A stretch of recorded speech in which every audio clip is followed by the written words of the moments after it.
So, I've had a few questions about my start and stop button. I've already done a story on this, but I figured I'll do a little video since I'm going to change it anyways. But as you can see, it's not in the car right now. I had to pull it out. Do anything, you have to pull it out.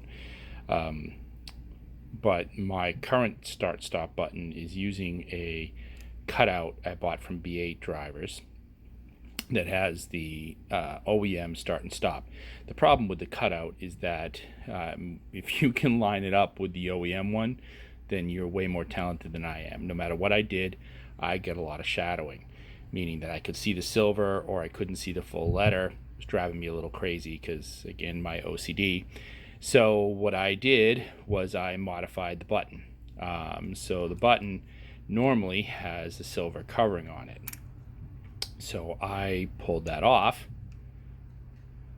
and if I can just, this is just a little vinyl sticker almost from B8 drivers.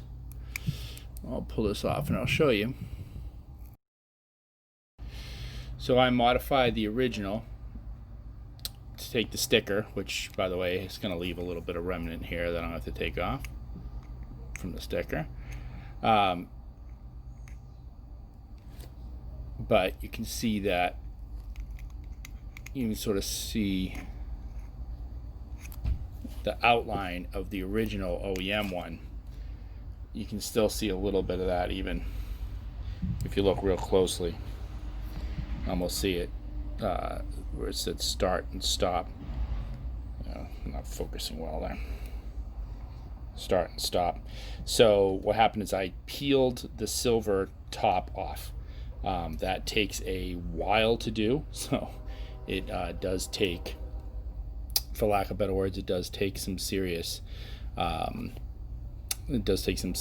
patience. And then I colored the outside black. Originally was silver, which came off with it. I sanded it a little bit first to get it nice and smooth, and then I put the sticker over it, which kept me from getting any of the shadowing.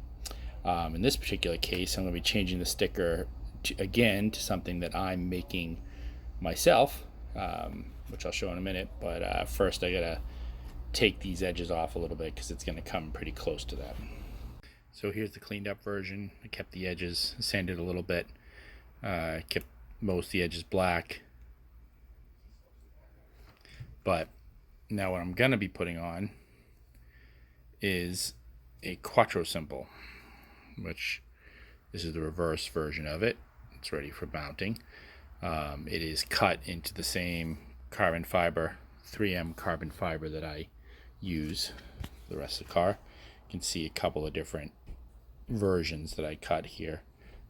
Sort of hard to see the parts that haven't been picked out, but essentially it's going to look a little bit like this, except this isn't prepped to have all the pieces in it when it's all put on, versus the normal start and stop button. So how did I get it?